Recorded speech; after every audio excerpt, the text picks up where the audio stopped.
बच्चों में कम उम्र में आँख की रोशनी चली जा रही है, बच्चों का याददाश्त खो रहा है और कई ऐसी भी गंभीर से गंभीर बीमारियाँ जो है वो खास करके मोबाइल और लैपटॉप और टीवी की वजह से ज़्यादातर हो रहा है। सबसे ज़्यादा केस अभी मिल रहा है ऑटिज़म का, ADHD का केस मिल रहा है। ये बच्चों में बहुत तेज़ी से बढ़े हैं।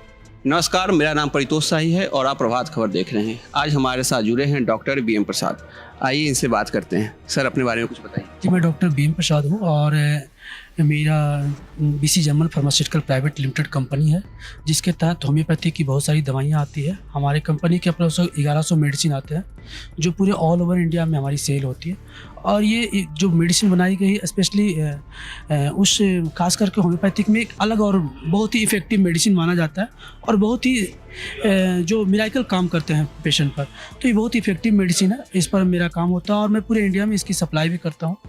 और कोशिश है मेरी कि हर घर तक इस कंपनी की दवाइयाँ पहुँचे और लोग इससे लाभान्वित हो ज़्यादा से ज़्यादा। लेकिन आज के युवाओं के लिए आप क्या बताना चाहेंगे कि वो कैसे, जैसे उनका स्क्रीन टाइम ज़्यादा है, ज़्यादा देर तक बैठकर काम करना पड़ता है। ऐसा नहीं है कि रील और दूसरे चीज़ में ही उनका समय जाता है, लैपटॉप और मोबाइल में भी काम होता है, तो उनका स्क्रीन टाइम उसमें बहुत होता है, आँख पे इसका इफेक्ट पड़ता है। इस पर आप क्या कहना चाहेंगे? मैं ज़रूर बोलूँगा। ऐसे हमारी doctor bridge homeopathy research centre है, जिसके तहत इस तरह का केस बहुत आते हैं। नाउअडे इसके केस बहुत तेज़ी से बढ़ रहे हैं। मैं देख रहा हूँ कि हमारे छोटे छोटे बच्चे इसमें ज़्यादा इन्वॉल्व हो रहे हैं। कई ऐसे पेरेंट्स हैं जो अपने बच्चों को मोबाइल दे रहे हैं और मोबाइल की वजह से उन्हें नेक डाउन सिंड्रोम का समस्या जो आ रहा है, जो गर्दन झुका करके लैपटॉप पर मोबाइल पर बहुत ज़्यादा देखने की वजह से गर्दन में भी दर्द आ रहा है उनके, और आँख का भी इफेक्ट बहुत तेज़ी से बढ़ रहा है। बच्चों में कम उम्र में आँख की रोशनी चली जा रही है, बच्चों का याददाश्त खो रहा है और कई ऐसी भी गंभीर से गंभीर बीमारियाँ जो है वो खास करके मोबाइल और लैपटॉप और टीवी की वजह से ज़्यादातर हो रहा है। अभी जो नाउअडे देख रहा हूँ कि अभी जो गंभीर बीमारी के रूप में सबसे ज़्यादा केस अभी मिल रहा है ऑटिज़म का, ADHD का केस मिल रहा है। ये बच्चों में बहुत तेज़ी से बढ़े हैं। इसका अगर पहला श्रेय दिया जाए तो ये मोबाइल ही है। जो पेरेंट्स अपने बच्चों को खेल कूद में अपने खाना बनाते रहती हैं और लेडीज़ अपने बच्चों को मोबाइल थमा देती हैं, जिससे बच्चों पर बुरा प्रभाव पड़ रहा है और हमें लगता है कि लोगों को इससे बचना चाहिए।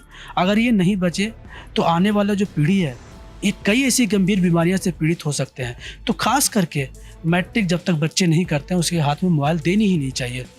ऐसा देखा गया है कि अब हर क्लास के लिए एक अलग सा व्हाट्सएप ग्रुप बना होता है जिस पे उसका होमवर्क आता है, स्कूल कॉलेज का प्रोजेक्ट उस पर आता रहता है, तो उनको मोबाइल देना एक मजबूरी भी एक गार्जियन लोग की हो गई है। तो इससे बचाव का क्या उपचार है? इससे कैसे कमी कैसे ला सकते हैं? इससे बचा जा सकता है, ऐसा नहीं कि नहीं बचा जा सकता है। अगर आप चाहें कि इस तरह की समस्या आ रही है तो लोगों को चाहिए, ठीक है, प्रिंट आउट निकाल के बच्चों को दीजिए, कोशिश कीजिए उससे दूरी बनाइए। आप बड़े सा स्क्रीन लगा दीजिए, उसे स्क्रीन पर दीजिए।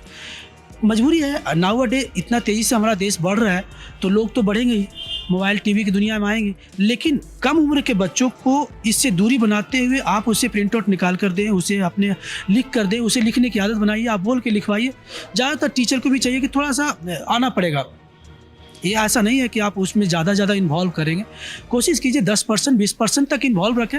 ऐसा नहीं कि आप 100% अपने बच्चों को, ठीक है, पढ़ाई तक तो थोड़ी देर मानता हूँ कि थोड़ा बच्चों को इस तरह की मजबूरियाँ, ऑनलाइन क्लासेज बहुत ज़्यादा स्टार्ट हो गया है तो मजबूरी भी बन गई है, क्योंकि कहा ही गया है कि कर लो दुनिया मुट्ठी में। तो बात तो सही है।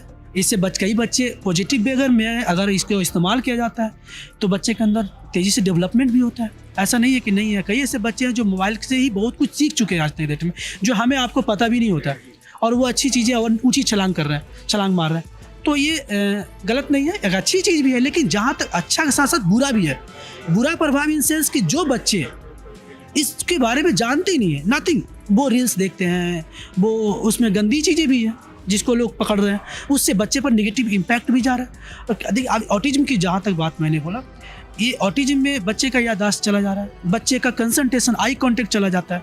तो उसका रीज़न है कि मोबाइल, आप बहुत ज़्यादा मोबाइल देख रहे हैं ना, तो बच्चों को तो दे रहा है, उससे क्या पता। उससे जो बच्चे समझदार हो गए, जो बच्चे के अंदर समझदारियाँ हैं, जो बच्चे उससे ज्ञान ले सकते हैं, आप उसे दीजिए ना, उससे अच्छी चीज़ें दीजिए, पॉजिटिव वे में उसे समझाइए।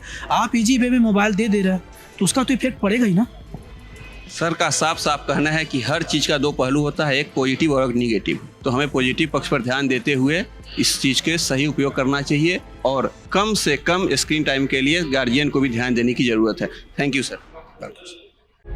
प्रभातखबर.com, विश्वास वही, रफ्तार नहीं।